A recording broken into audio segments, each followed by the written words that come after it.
Why do we develop on Android platform? More importantly, why Android? Hi, I'm Swarnabde and I'll be your guide to Android development. Android is single-handedly responsible for powering over 81.5% of the world's smart devices. Speaking statistically, over 1 billion devices are currently using Android. Android's utility transcends cell phones, tablets, and TVs, with its future being linked to advanced cloud connecting computing. We are all aware of how Google's creation, the Android OS, has taken the tech world by storm. With its easy applicability, stunning graphics, and simplistic user interface. Even different cell phone makers have chosen to apply Android's customizable UI to their benefits. Going to Android development can be a great career leap for interested folks. Quite simple to follow. Once you have grasped the concept, it can open up a world of opportunities. Just by mastering Android development, you can connect to massively wide audience. Through this tutorial, you will be guided on the process of developing for Android environment and how to deal with challenges when you face them. Come, join us at Solby Infotech, leader in comprehensive consulting solutions. Now, I'm going to demonstrate an app development on Eclipse IDE with Android 4.4.2 KitKat SDK. Let's move on. Over here at the left corner of the Eclipse page is the package explorer. Now we will need to create a new Android project. For that, we can right click over here, right click from your mouse button, new. Now select the Android application project. Over here you'll have to provide a name for your Android application. I'm going to demonstrate a small application to you today. That would be a calculator app. We'll be carrying out basic calculations through this app.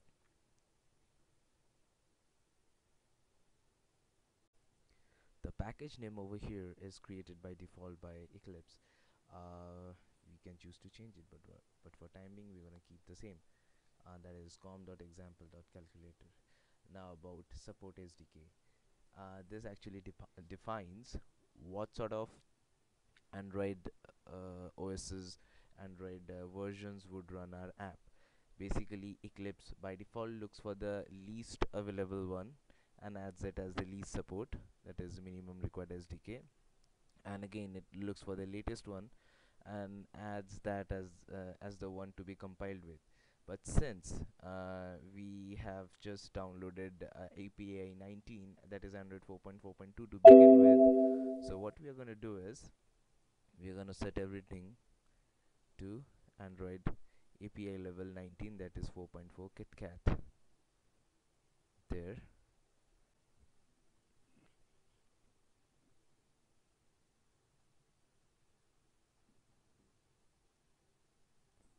Now once that is done, we are going to select the theme.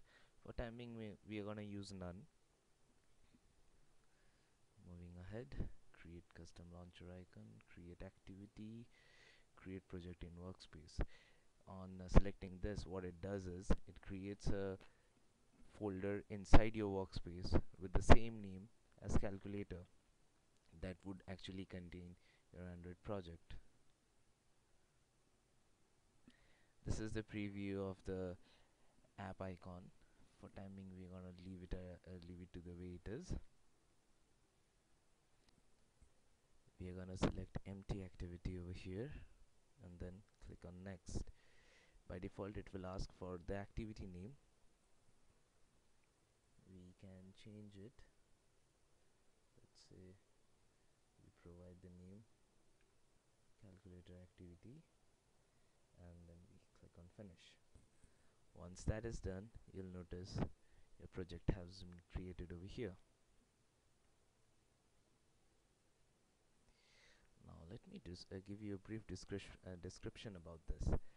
Your SRC is the main main container that holds all the packages of your application, the one which we actually created. Com example calculator it lists over here. Your main activity, that is the Java class, is within this.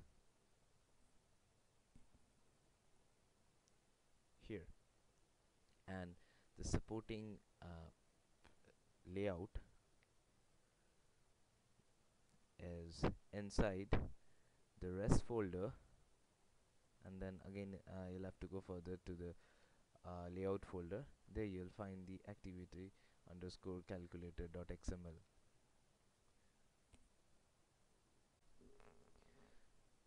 REST stands for resources. It actually holds all our resources, that is from layout to all the drawables. Let's say our icon, for instance. This is our app icon, and SRC stands for source. This folder holds on to all of our packages, which in turn carries all of our Java source codes. Now, coming back to the layout, we are gonna have two simple edit text boxes from which we are gonna fetch two numerical values. Then we are gonna create few buttons over here. Each button will carry out one significant mathematical calculation. So let's begin. About layouts, for time being we are gonna use simple linear layout. About this I'm going to teach you in details later. And this layout, every linear layout has an orientation, that is vertical or horizontal. This defines whether all the views are going to be vertically stacked on each other or horizontally stacked on each other. I have chosen vertical, so this means all the views are going to stack one below another. I'm going to add a simple color to the whole of background. There. This is how it looks. Now I'm going to create another linear layout which is going to hold the two text input values.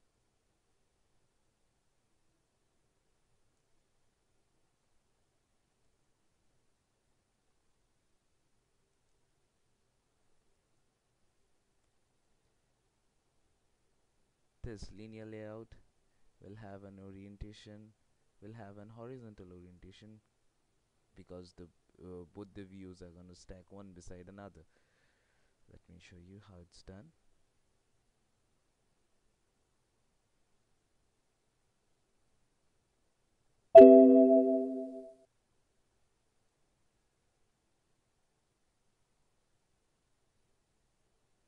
Now this is a very crucial part. Every vital view has to be assigned an ID. With the help of this ID, will recognize this view in our Java class. I'll come back to that later. For time being, let me add a view first. Let's say value 1 for the first numerical value.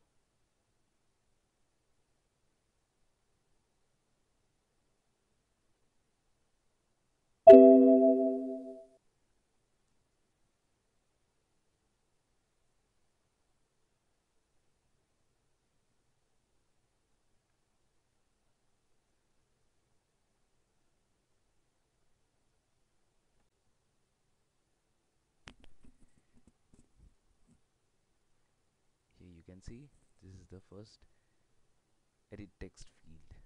Now, one thing about edit text field, this is basically used when you want to enter a value, enter a text value into the app. Okay, now we are gonna add a similar value for the second one. We're just gonna change the ID here, and we will provide some margin to it.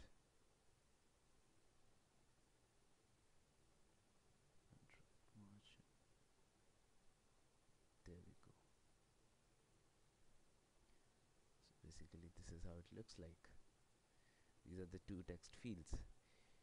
Instead of writing a whole code for it, you can do it in another way. That is, over here, text fields. See, these are plain text, these are timers, These are autocomplete fields, these are address fields, these are email fields. So what you can do is you can basically click on them, drag and drop them over here. They're gonna add themselves in the whole layout. But basically most of the times the results over here are undesired. So what we are going to do is we're going to manually add them. Now we are going to add another linear layout here, which is going to hold all the bunch of buttons.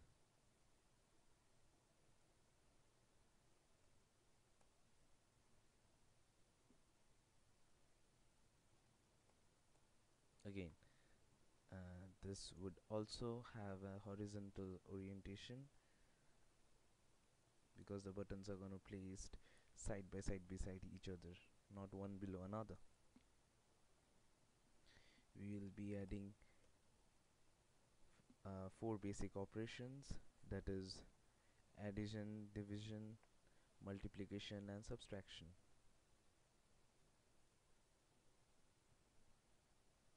Go.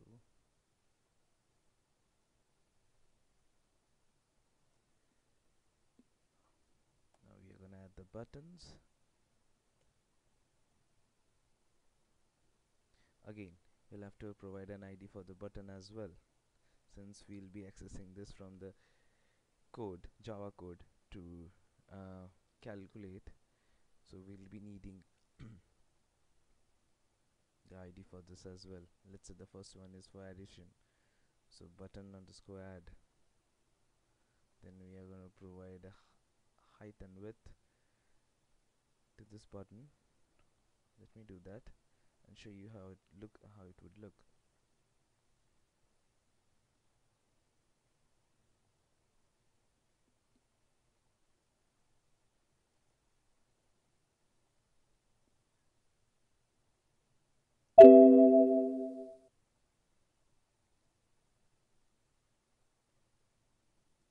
Now the text value over here defines what text is exactly gonna appear on the button. The button actually looks like this for time being.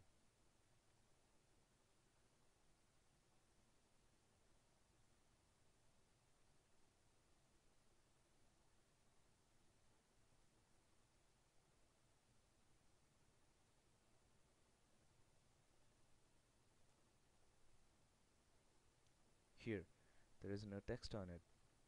Now once we provide a text, let's say since this button is gonna carry out addition function, so we're gonna provide the plus sign over here as the text. It's gonna appear like this. Similarly, we are gonna make three other buttons.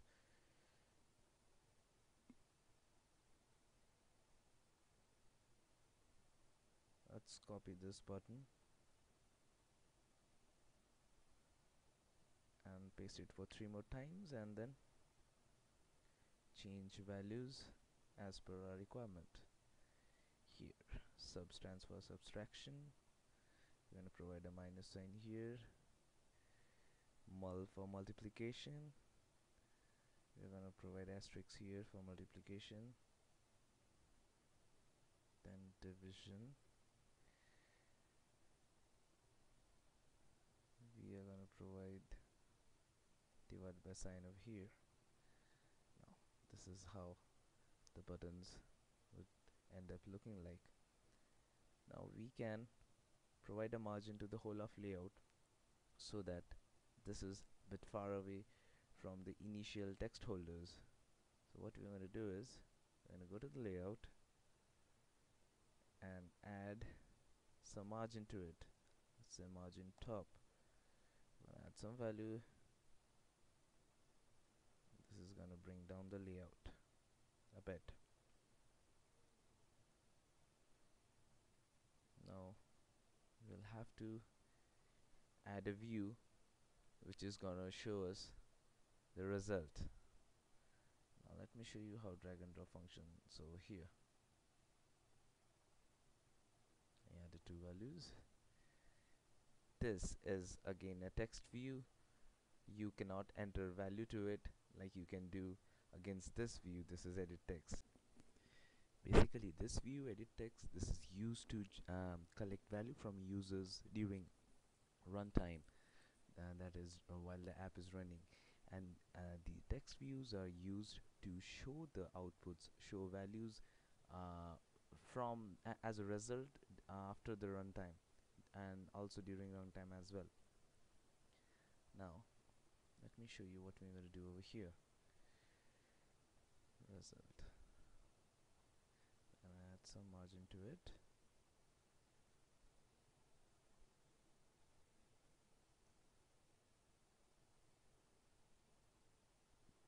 There. Now we are going to add an ID to this text view, because we're going to use this to show the result after calculation. So let's call it tv underscore result, and for time being we'll not provide any text into it. There, this is how it would look like. Now to some extent our layout is ready. Now we'll move on to the Java code part. You do have to keep one thing in mind, that is all these variables, the nomenclature, the naming should be very precise so that you don't mix up one with another. uh, let's say this edit text, we are going to use edit text initials as a as the id over here, that is et for edit text underscore, then we are going to name it as per our requirement. Since the first field will be collecting first value, so we have named it et underscore value underscore 1. Similarly, we have named this one as well, et underscore value underscore 2. Now for the buttons, we have actually provided btn underscore as the prefix to all the IDs for the button IDs, and then we have added the further values to differentiate amongst other buttons. For text view as well, over here, the one which we are using to show result, we have used the initials of text view, that is tv.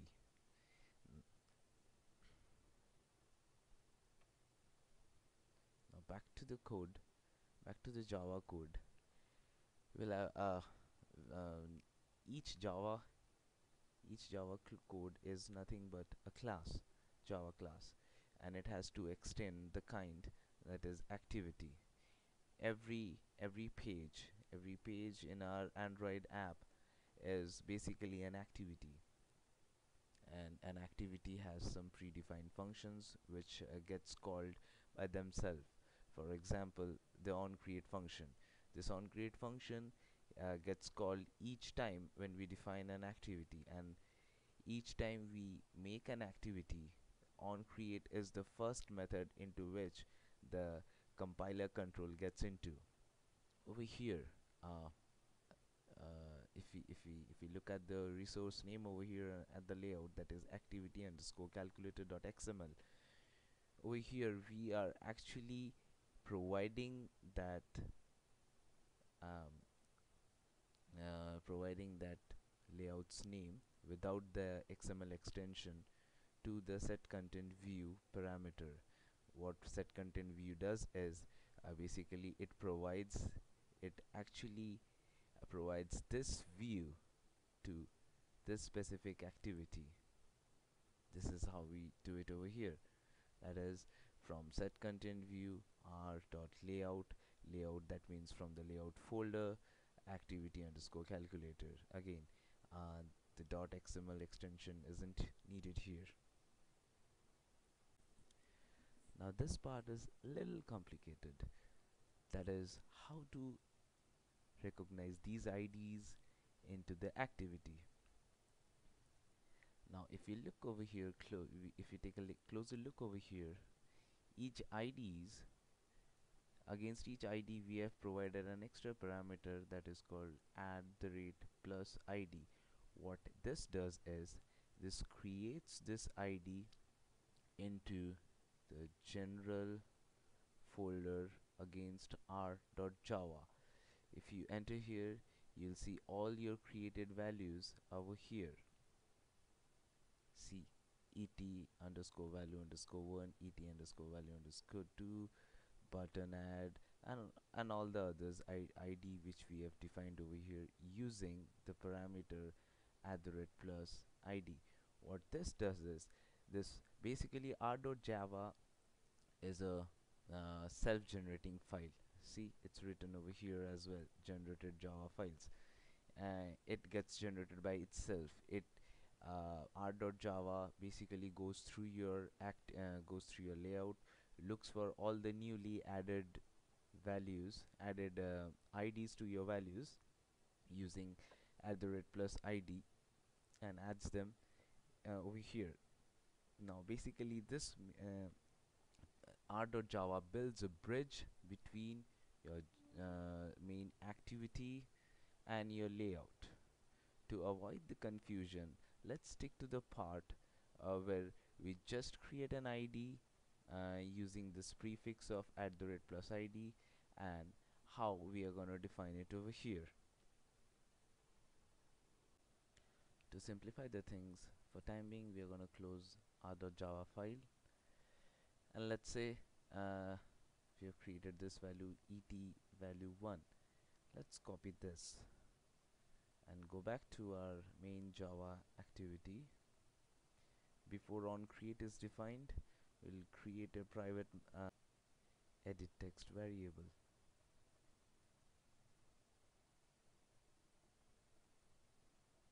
This is for the first edit text, then we have copied the second one as well, and we are going to define it over here. Now for the buttons, let's copy the button values as well. Private button variable with value button add. For the next one, button subtract. Then the next one, button multiplication mul, button mul. Then for the next one, button division. There.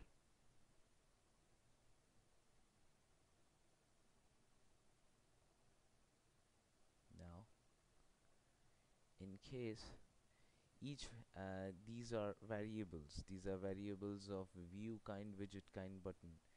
Let's say if you have directly written button and its value hasn't been imported yet, it's gonna give you an error. So what you're gonna do is you're gonna take your mouse and hover on it.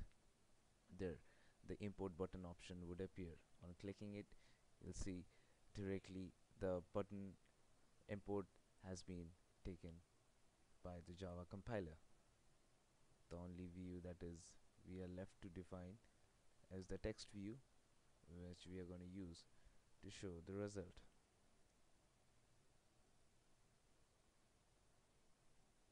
Text view. Let me tell you one other thing. If we have written some part of the variable, let's say text, and we have added v, on pressing Ctrl and space bar together, it generates, see over here you can see Ctrl and space bar, it generates suggestions for your variable.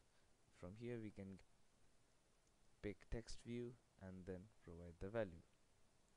Now these values are local to our activity, calculator activity, and these values are over here in the layout. Now here we'll have to map these two, that is this et underscore value underscore 1 has to be mapped with this et underscore value underscore 1, so that when we access this from the code, the changes are reflected over here in this view. To do that, this is what we are going to do.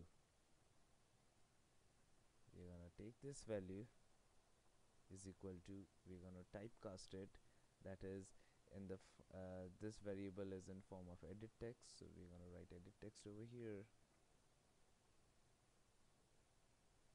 edit text. Then we're going to write find view by id, and we are gonna add r dot id dot et value 1. Now if you hover your mouse over here, you see it's written in blue color, whereas all other texts are in black color. Now if you hover your mouse over here and press control and then over at the same time, you'll find an option over here that shows open declaration and open declaration in activity layout.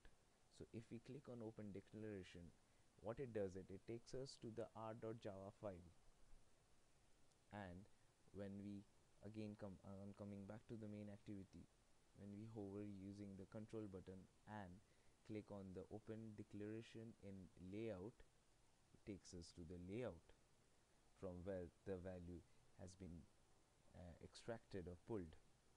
So basically this is how the bridge is maintained. The id over here is created in r.java, and again from the code it is fetched from r.id, because over here under the r.java file, all the ids are specified under r.class id files. Clear? Similarly, we're going to add other views as well. For time being, it might look and sound a bit confusing, but once you start developing, you're going to get a hold of it.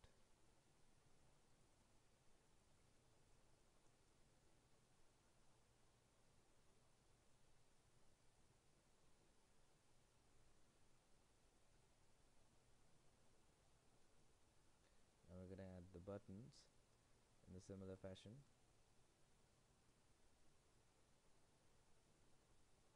You can always use control spacebar to regenerate the suggestions which appears. That is, after pressing fin, I can always press control and spacebar together to generate the auto suggestions here.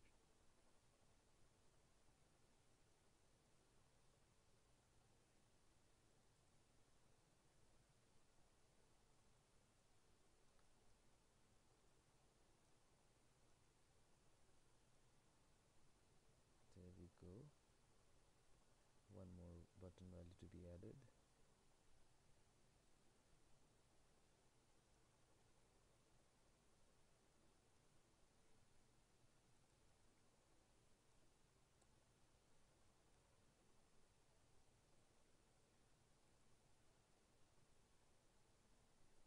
Now for the text view.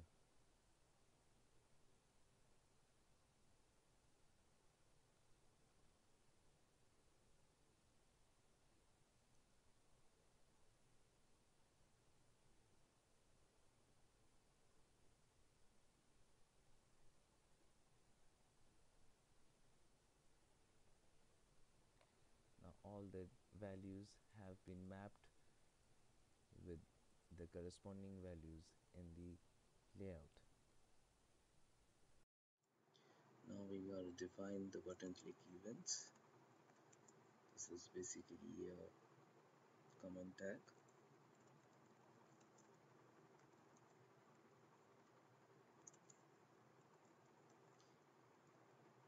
Each button has their own separate click events, which can be accessed by overriding the onClick method. That is, we're gonna set onClick listener to each of the buttons and then implement ViewOnClick listener. We might get an error.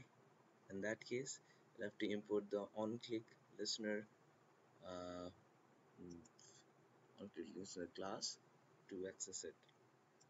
So this means whenever button this button add is clicked, whenever this button is clicked, this set of code would be executed. Whatever we want to do, we'll have to make sure we do it over here. That is, let's say for button add, we need to extract values from both the variables over here, that is edit text value 1 and edit text value 2, add them and then again print them at tv underscore result. First, we'll have to check whether the fields are empty or not. For that, get text to string dot length equal to 0,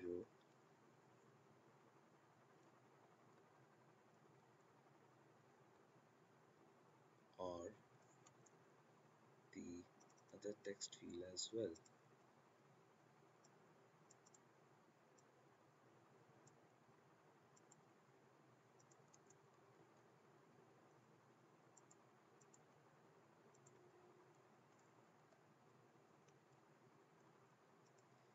Basically, we are checking over here whether these text fields are empty or not, because if these fields are empty and yet we click on add button, there are no values to add. In that case, we're going to show a toast here.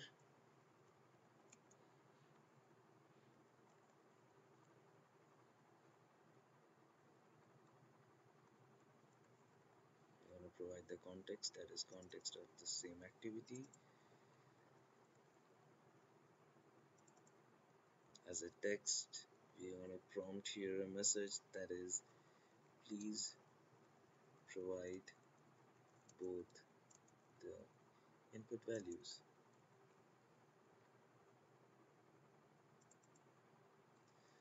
Now, if the values are already present, that is the values are more than the string length inside each edit text is more than 0, then we will be adding those values. We'll take two float variables to store values that we are fetching from et value 1 and et value 2. Let's say we call it value 1 comma value 2. Now value 1, since the value that we'll be fetching from here would be in string format, we'll need to cast it in float format, that is float dot parse float. It's gonna expect a string value in between. We're gonna provide this. Similarly, we're gonna do for the second value as well, value 2, and we're gonna fetch the value from et value 2. Now we're gonna print the value in tv underscore result, that is set text. Let's take another value called result. So what we're gonna do here is result is equal to value 1 plus value 2. Now we're gonna print the result here.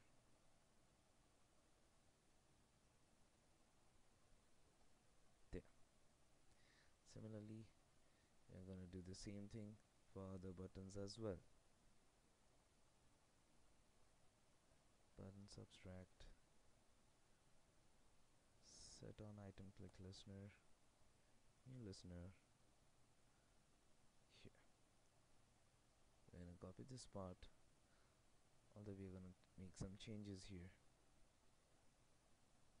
That is, before we subtract the value, we're gonna check which is the bigger value. That is, if value 1 is more than value 2,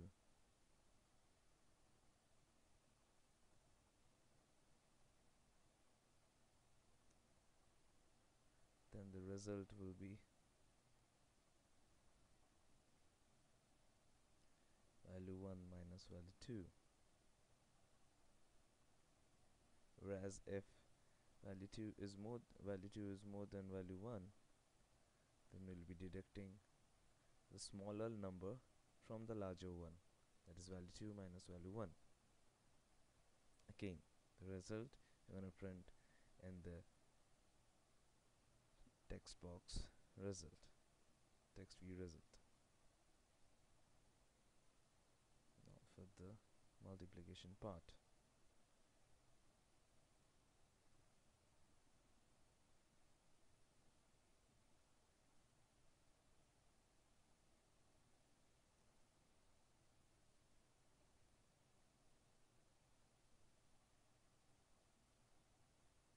you're going to copy the same thing, paste it here, and just change the value to multiplication. For the result, no, we are left with division.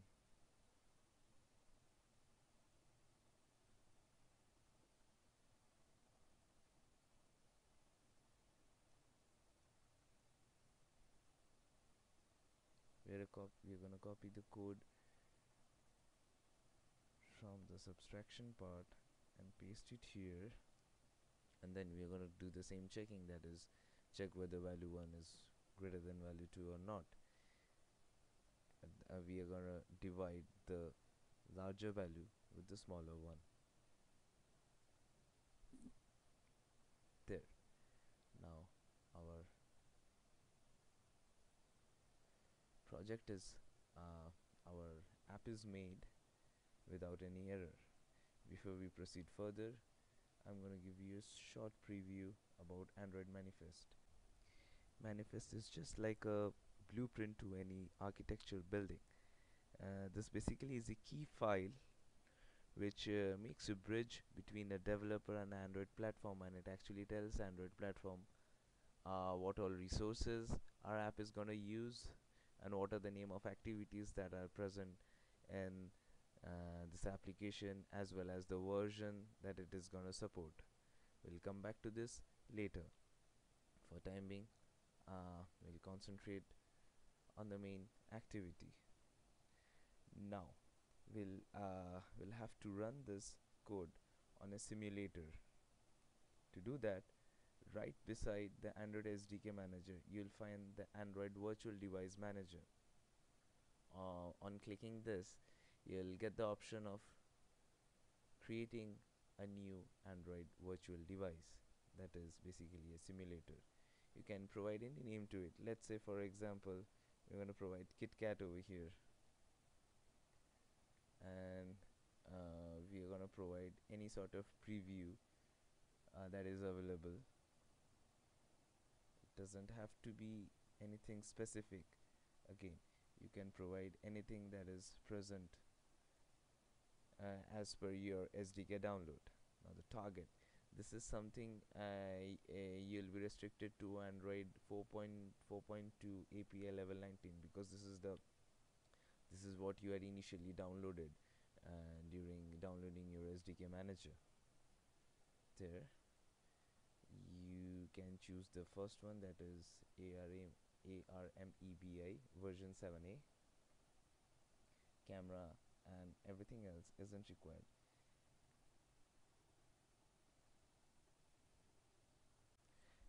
We are going to select no skin over here, or you can also select skin with dynamic hardware controls. Then make sure your CPU/ABI is selected to ARMEABI version 7a only, not Android Wear. Okay, then click on OK. There, our Android simulator is ready, and what we can do is we can start launch. It's gonna take a while. Now once your simulator is ready, it's gonna look like this.